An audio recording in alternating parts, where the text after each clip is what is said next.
Sudah Ibu. Oke.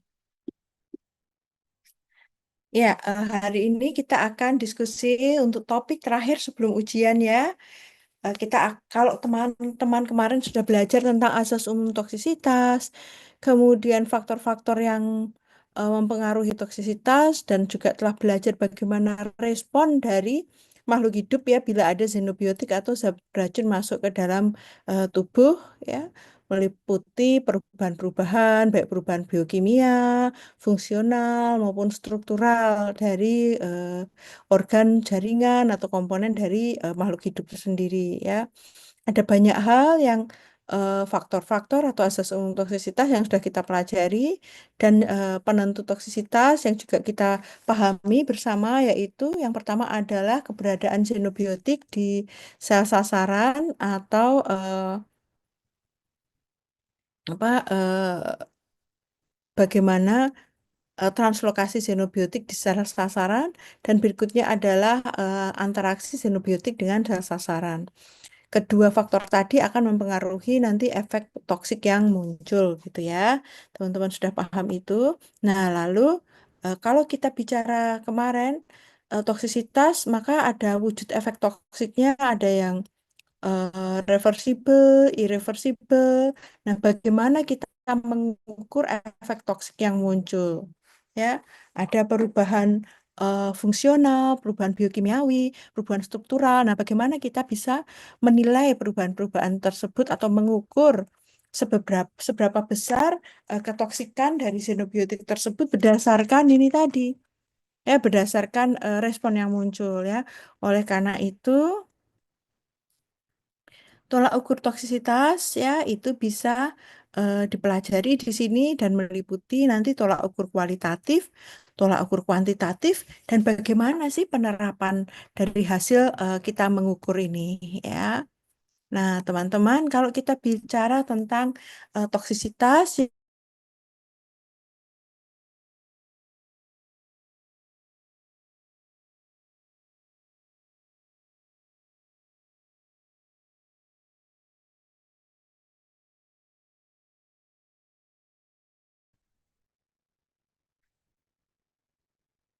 halo, tadi saya keputus ya. Iya, Ini Bu. saya coba share lagi.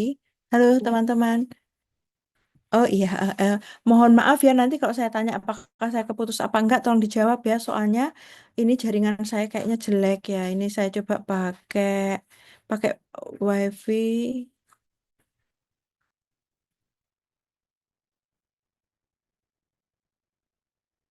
pakai WiFi. Sebentar. Ini pakai IndiHome jelek.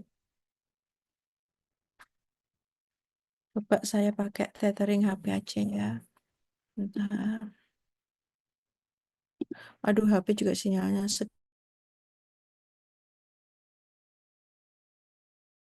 Oke, saya share lagi ya. Coba ya.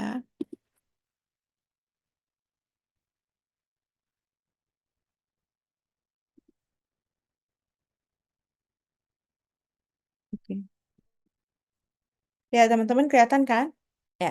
Nah, jadi suatu zat beracun sampai ke sel sasaran baik secara akan menimbulkan kelukaan baik secara langsung maupun tidak langsung ya. Nah, hari ini karena adanya interaksi xenobiotik dengan sel sasaran sehingga akan menimbulkan respon atau reaksi dari sel sasaran atau jaringan atau organ ya terhadap adanya xenobiotik tersebut ya. Nah, responnya adalah ada yang kita sebut dengan efek toksik atau luka ya, efek toksik. Nah, atau luka, injury ya.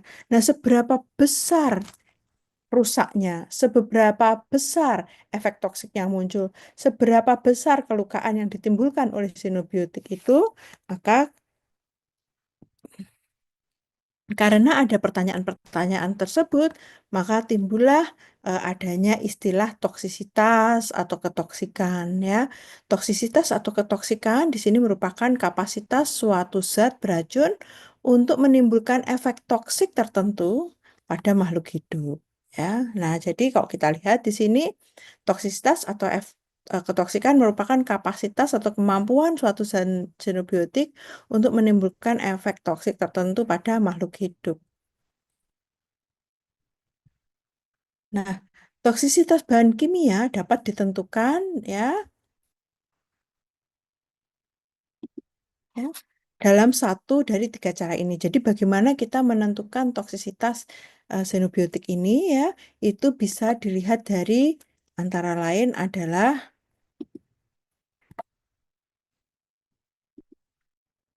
dengan mengamati populasi manusia, hewan, atau tumbuhan yang terpapar bahan kimia tersebut. Atau yang ini disebut dengan pengamatan ini di penentuannya secara epidemiologi, ya. Dengan mengamati populasi manusia, atau tumbuhan, atau hewan yang terpapar oleh xenobiotik yang akan kita evaluasi. Yang berikutnya dengan memberikan bahan kimia ke hewan atau tumbuhan dalam kondisi yang terkendali dan mengamati efeknya. Nah, ini seperti kalau kita melakukan uji toksisitas, kita mengendalikan hewannya, umurnya, beratnya, ya, pemeliharaannya, makannya, minumnya. Semua udah dibuat seragam, kemudian kita beli xenobiotik, maka bagaimana responnya, gitu ya. Yang ketiga dengan mengekspos sel, fraksi subselular, atau organisme bersel tunggal dengan bahan kimia. Ya, kalau pada hewan uji yang utuh, tadi namanya uji in vivo. Kalau dengan uji farmakologi, mengevaluasi pada sel, mungkin enzim-enzim tertentu, atau fraksi-fraksi tertentu dari sel, maka itu disebut dengan uji in vitro di sini ya.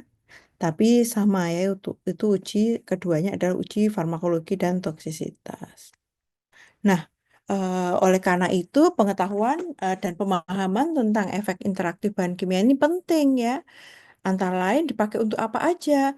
Untuk desain antidot, penggunaan pestisida ya, bagaimana menggunakan pestisida yang baik karena kita tahu dia membunuh apa ya hama tetapi tidak boleh sampai melukai manusia. Toksisitas obat dan bahan tambahan makanan, toksisitas bahan kimia lingkungan, diet dan obat-obatan, ya interaksi antara diet dan obat-obatan. Ya. Efek total toksisitas itu ada macam-macam. Ya, yang pertama ada independent effect, di mana dua komponen yang sifatnya toksik independen satu sama lain ya. Dua tambah dua sama dengan dua. Yang ketiga adalah additive effect. Total effect adalah eh, penambahan dari dua efek dari kedua obat tadi.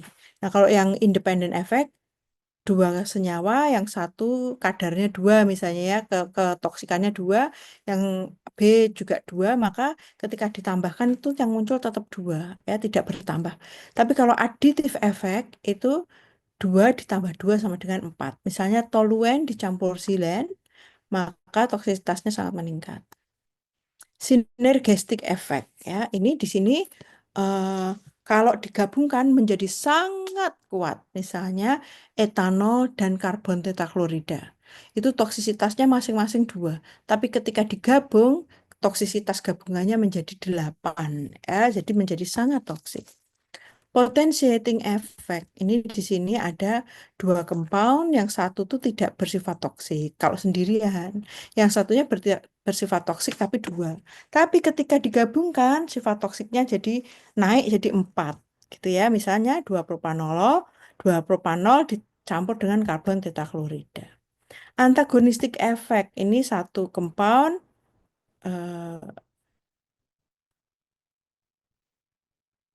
ya misalnya 2 tambah 2 sama dengan satu. Ya.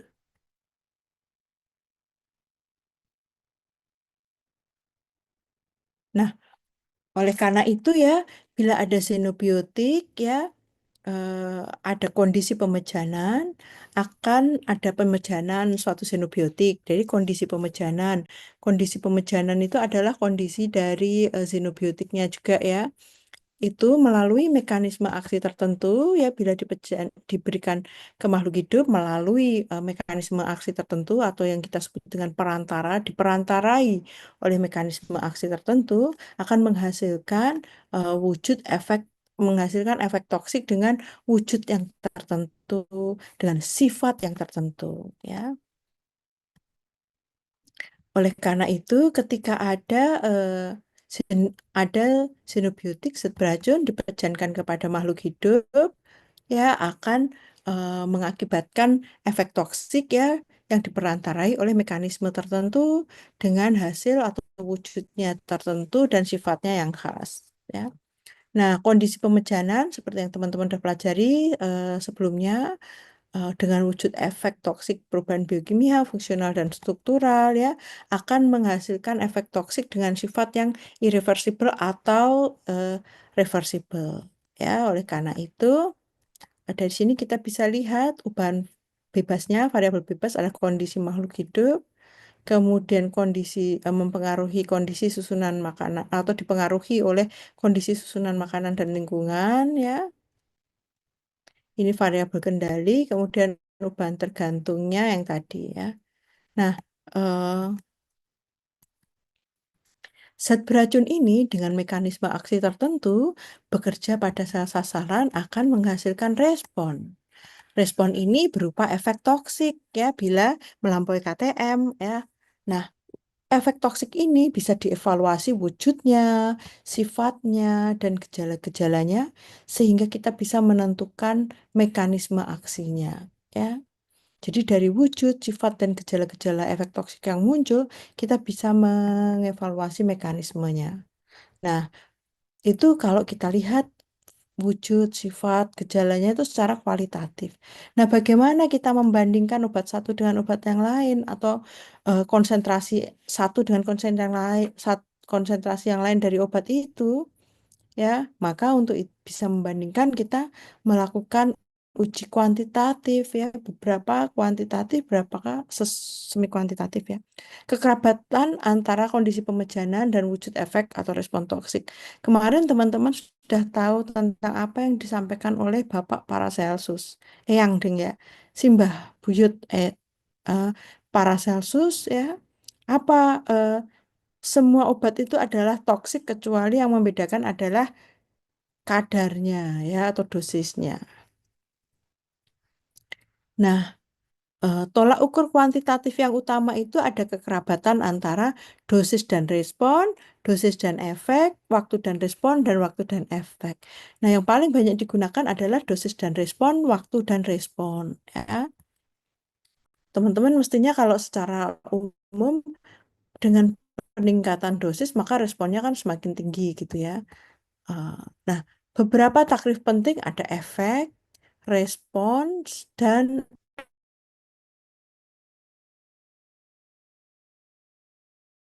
zat beracun. Kalau respon, proporsi populasi yang memperlihatkan efek tertentu. Jadi, perubahan biologisnya atau efek tertentu itu pada satu populasi, bukan ke satu orang. Dan sehingga nanti akan didapat angka kejadiannya berapa dalam satu populasi. Nah, karena itu lebih sesuai ya. Bahaya, kemungkinan suatu zat kimia akan menyebabkan sesuatu yang membahayakan kesehatan dalam kondisi di mana zat itu diproduksi atau digunakan makhluk hidup. Jadi, bahaya itu merupakan kemungkinan, ya. Kemungkinan bahwa nanti bisa menyebabkan hal yang merugikan atau yang membahayakan, ya, ketika zat kimia tersebut dikonsumsi atau diproduksi oleh tubuh.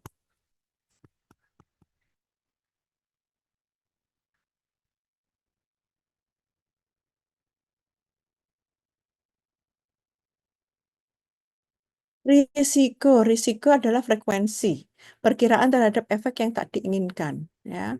Kalau keamanan adalah risiko yang dapat diterima berkenaan dengan penggunaan zat kimia dengan dosis cara yang bermaksud dalam penggunaannya. Jadi, teman-teman kan udah tahu ya kalau obat itu kan seperti pisau bermata dua. Dengan konsentrasi yang tepat, dia akan memberikan efek yang baik. Tapi konsentrasi yang tidak pas itu akan menimbulkan efek yang toksik gitu ya. Jadi keamanan ini sebetulnya merupakan risiko. Risiko sendiri adalah perkiraan.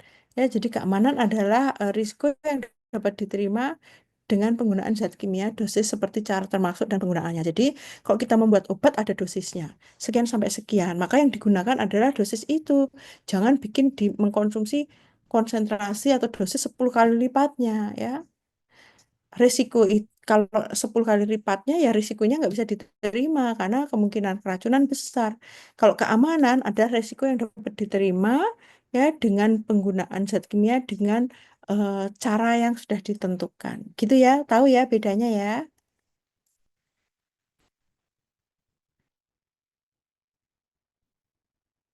Jadi kita mulai dari beberapa peringkat dosis. Ada beberapa peringkat dosis kita berikan kepada hewan. Jadi ada kelompok hewan dosisnya 5, dosis berikutnya kelompok dengan dosis 10, berikutnya kelompok dosis 20. Jadi kelipatannya tuh harus tetap kayak kelipatan 2 tadi ya. Diberikan pada hewan tertentu akan menimbulkan efek toksik tertentu ya. Berapa hewan yang menimbulkan efek toksik tertentu? Maka yang dilihat di sini adalah respon ya. Nah, bagaimana kita menyampaikan atau menjelaskan efek toksik ini seberapa ya responnya dalam suatu presentasi yang bisa mudah dimiliki, maka dimengerti ya. Maka penyajiannya bisa berupa diagram distribusi respon dan kurva frekuensi respon. Nah, diagram distribusi respon itu secara normal pakai distribusi normal Gaussian curve. Walau begitu, yang paling lazim adalah distribusi yang asimetrik ya. Yang asimetris ini lebih lebih sering ditemui ya. Distribusi normal. Nah, supaya distribusi yang asimetrik ini bisa simetris, gimana caranya ya? Nah, ini adalah dose respon, dosis hubungan antara dosis dan respon itu diprediksi oleh atau dengan aturan-aturan asumsi seperti ini ya. Yang pertama, respon toksik itu merupakan fungsi dari konsentrasi senyawa toksik di tempat aksi. Artinya gini, dengan konsentrasi tertentu, maka senyawa toksik akan muncul di tempat aksinya. Maka eh, adanya efek toksik itu akan berhubungan dengan konsentrasi. Yang berikutnya bahwa konsentrasi pada tempat aksi berkorelasi dengan dosis, ya kan? Dosisnya tinggi, maka konsentrasi di suatu xenobiot di suatu sel sasaran akan tinggi, ya enggak? Yang berikutnya, respon yang ditimbulkan berkorelasi dengan senyawa yang diberikan. Misalnya, senyawa tersebut kan punya efek beda-beda ya, maka tidak bisa disamaratakan nanti efeknya seperti ini semua gitu. Enggak ya, khusus masing-masing itu bisa berbeda-beda. Nah, ini adalah persen respon ya. Ini adalah LD50 ya. Dosis yang menyebabkan kematian 50%.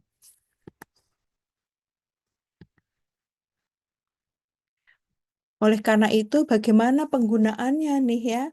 Nah, angka toksisitas tadi itu bisa kita terapkan untuk menentukan potensi ketoksikan dan batas keamanan. Potensi ketoksikan dari suatu senyawa itu bisa dilihat dari LD50. Jadi LD50 itu hanya melihat potensi ketoksikan, ya. Kemudian kita bisa mengevaluasi atau menggunakannya untuk mengevaluasi batas keamanan, farmakologi maupun toksikologi. Farmakologi dengan indeks terapi. Indeks terapi itu diperoleh dari LD50 dibagi ED50. Jadi kalau kita sudah ketemu LD50, apakah tahu kalau aman apa enggak? Belum tentu ya. Nah, batas keamanan yang toksikologi ini bisa KETT atau dengan slope ya, atau dengan takaran ambang pemejanan. Ini beberapa contoh toksik akut ya pada berbagai spesies ya obat-obatnya. Nah, ini respon dosis kurva dosis respon ya.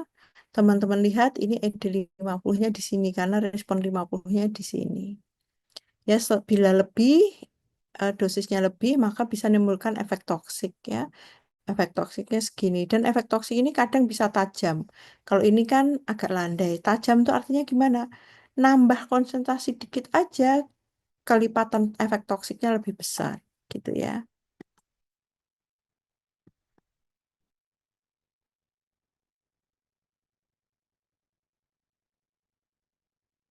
Nah, yang berikutnya adalah therapeutic index kalau keamanan. Kalau keamanan tadi kan ada D50 juga ya. Jadi untuk menentukan apakah suatu obat aman itu ada juga parameter ini dilihat dari therapeutic index-nya ya. Therapeutic index berasal dari TD50 bagi ED50 atau LD50 bagi ED50 ya. Kalau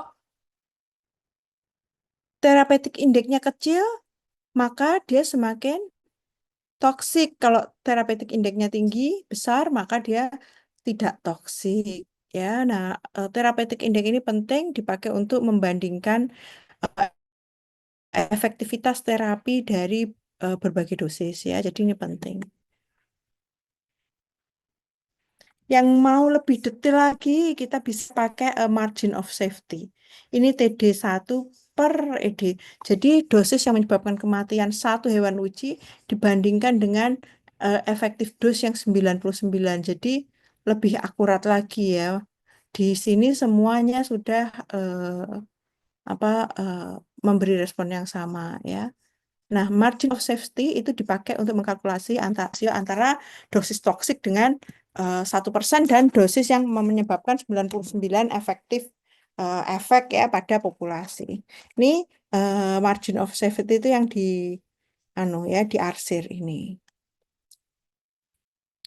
Nah, ini ya, eh, ini yang diarsir ini yang menimbulkan ini adalah range dosis yang bisa dipakai ya, yang tidak menimbulkan efek toksik gitu ya. Nah, ini dipakai untuk manajemen atau risk assessment ya. Dari drug response assessment ini bisa kita karakterisasi apa ya calon keberacunannya seperti apa. Ya, bagaimana exposure assessment ketika di pejani itu bagaimana efeknya itu menentukan risk characterization ditambah dengan teknologi yang sekarang lagi berkembang apa. Bagaimana respon publik, bagaimana biayanya. Ini yang sangat penting ya, sangat menjadi beban. Political consideration dan engineering option bagaimana merekayasanya supaya lebih baik, lebih murah gitu ya. Ini ada penilaian bahaya dan risiko, estimasi dari a safe human dose. Safe human dose ya, ini dosis chemical semakin ke sini semakin besar ya. Ini NOEL, ini LOEL. NOEL teman-teman nanti adalah konsentrasi itu terakhir yang tidak menimbulkan efek toksik yang terlihat. Kalau NOEL ini dosis terendah yang menimbulkan efek toksik yang terlihat. Nah, ini sudah saya jelaskan tadi. Nah, ini ya, ini uncertainty factor ya, tambah lagi uncertainty factor nanti bisa dilihat di sini. Nah, uncertainty factor itu ada 10, 100 dan 1000. 10 itu kalau sudah dipakai pada manusia dan sudah ada pengujian kroniknya. Yang 100 adalah yang bisa ada penelitian tentang human tetapi nggak lengkap, tapi ada juga penelitian pada hewan. Kalau yang 100 itu eh, sudah nggak ada apa-apa ya, nggak ada efek gejala toksik. Penilaian bahaya dan resiko ya, Noel itu dipakai untuk exposure limit untuk acceptable daily intake. Chemicals atau food additive itu pakai Noel. Nah,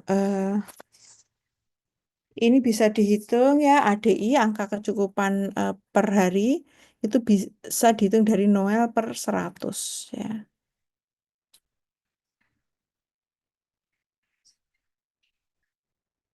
Nah, ini untuk melihat efek dari zat adiktif dilakukanlah ini. Dihitung acceptable daily intake-nya ya. Nanti teman-teman bisa lihat. Nah, ada istilah safe dose. Kalau WHO, USA, acceptable daily intake itu safe dose. Kalau USA, Pak, ya, Eropa beda lagi ya. Kemudian Kanada, artinya teman-teman harus hati-hati ketika ada di negara yang satu, bagaimana me- menentukannya. Kalau Amerika, WHO dan US FDA itu pakainya acceptable daily intake atau ADI. Kalau Kanada beda lagi ya. Nah, oh sudah selesai. Nah, jadi teman-teman ini ya, nanti tolong tolong teman-teman bila teman-teman itu nanti bekerja di satu tempat, seperti misalnya nih saya punya bimbingan skripsi yang sudah lulus lama dan kemudian beliau kerja di Kemenkes dan dikirim ke Kementerian Kesehatannya Jepang. Jadi dia di setahun di sana, dia belajar tentang safe dose itu yang seperti apa.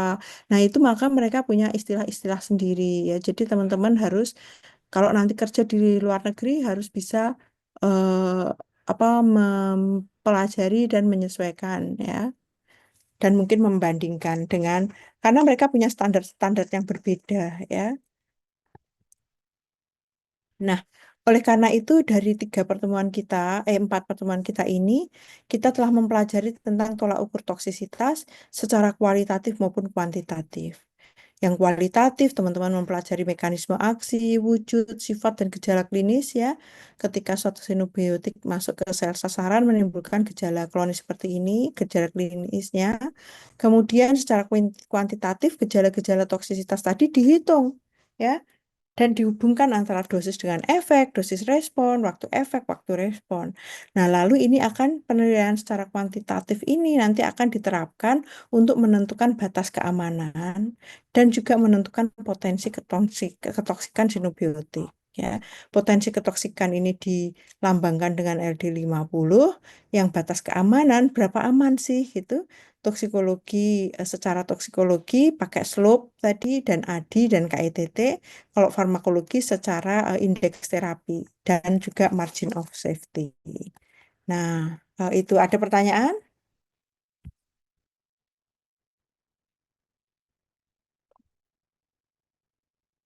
Ada pertanyaan nggak?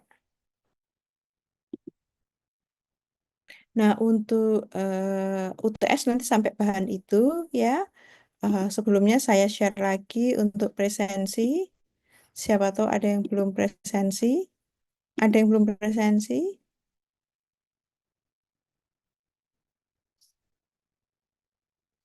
Masih ada yang belum presensi? Kalau tidak, maka pertanyaan saya buka kembali. Ini saya turunkan ya, saya akhiri.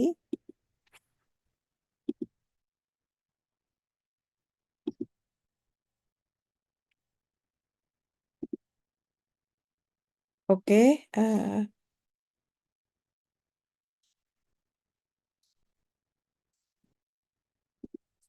ada pertanyaan?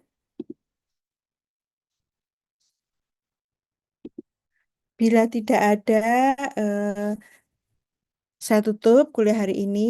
Saya mohon maaf bila dalam mengajar kalian ada kesalahan, baik kata-kata maupun sikap. Saya mohon maaf. Semoga teman-teman bisa eh, berlibur Lebaran bersama keluarga dengan baik dan dengan bahagia, dan juga nanti masuk bertemu kami lagi pada UTS. Begitu ya. Terima kasih teman-teman. Saya tutup untuk kuliah hari ini. Assalamualaikum warahmatullahi wabarakatuh. Waalaikumsalam Terima warahmatullahi kasih, wabarakatuh. Bu. Terima kasih, Bu. Makasih, Bu. Permisi, Bu.